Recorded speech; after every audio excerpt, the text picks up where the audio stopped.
Who do you believe in? What do you put your trust in? Who's that safe place for you? For me, it was grandma. A grandmother's love can cover up a lifetime of insecurities and a childhood of trauma.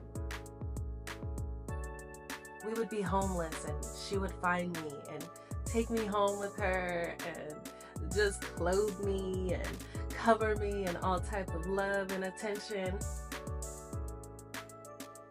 I miss my grandma. She would be that light when I felt darkness was on every piece of me. She was that place where I could hide. She was my security when there was trouble. A grandmother's love. But what I'm learning now is how we put people in places and in positions that they should have never been in to begin with.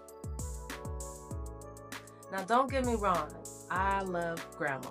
Like, we would be thinking, we're gonna change the world. All the situations and circumstances would be happening. I feel like hell was breaking loose, the sky was falling, and I'd get on the phone and I'd be like, Grandma, what am I gonna do about this? And what should I say about this? And what can I do about this? And in the same breath, be like, Lord Jesus, please help me. Yeah, but I was picking up the problem. I was giving it to God. And then I was picking it back up thinking that grandma and I could solve it. We got to be careful of who we put in those places and positions in our lives. Who's that person for you? It is beautiful to have those relationships with people. We have to be very careful with who we put in positions over God. Who we run to when times get rough instead of God. So I didn't go to church with my family like as a kid. My relationship with God was something that was very independent, very individual. So I went to church, I, joined churches, I worked in churches, held positions in churches. I was doing all of the things, right? All of the actions, all of the footwork, but I didn't have a relationship with God. The relationship that mattered to me the most was my relationship with grandma.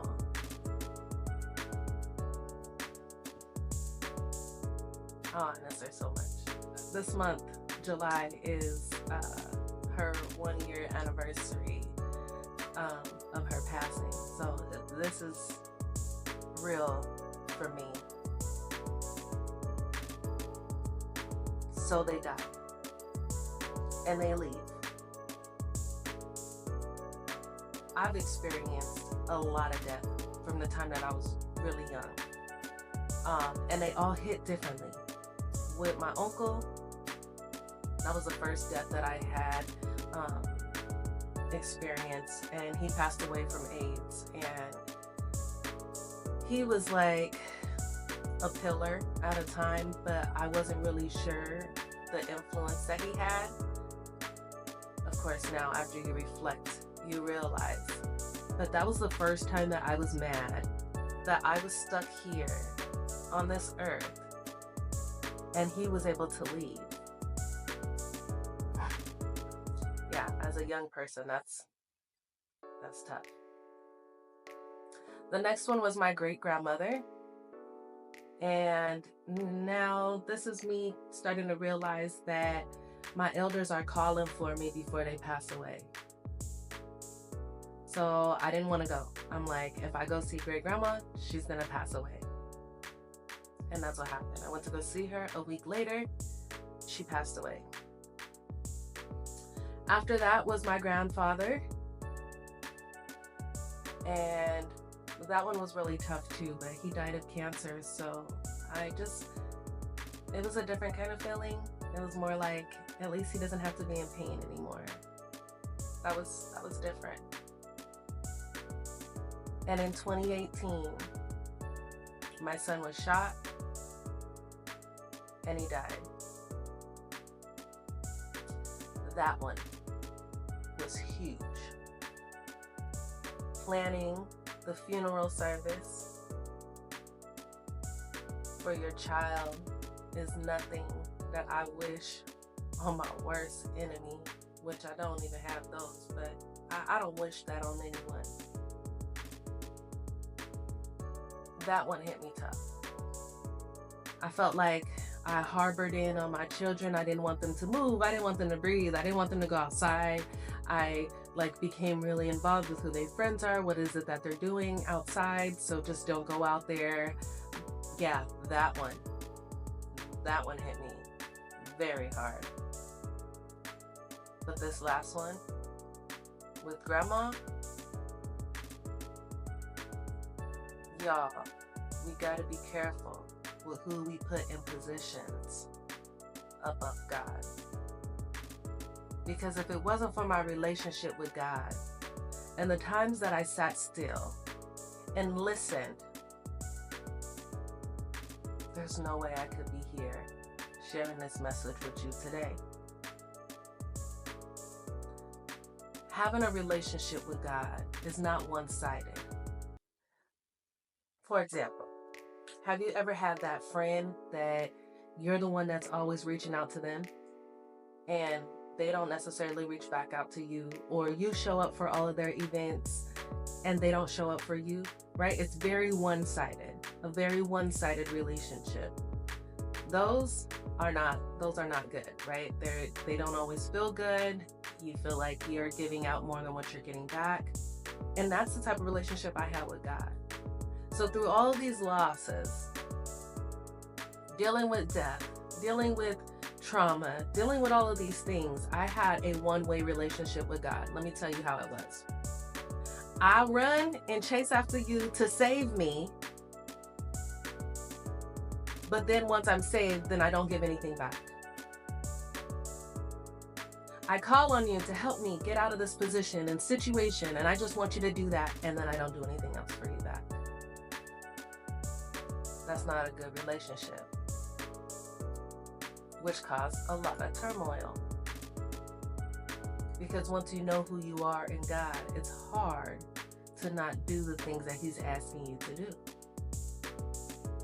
So the relationship then became, instead of me saying, oh God, help me out of this position, or help me through the situation, I would just say, like, what do you want me to do? How would you want me to respond? Where do you need me at? And whatever came up, yes, I will do that. Yes, I will be there. Yes, I will speak to them. Yes, I will love on them. It's important to have a relationship with God. Not just one where you're going to church, not just one where you're talking to people, not one where you're just lifting your hands up in the church. No, like a relationship. One that goes outside of the walls where you worship at.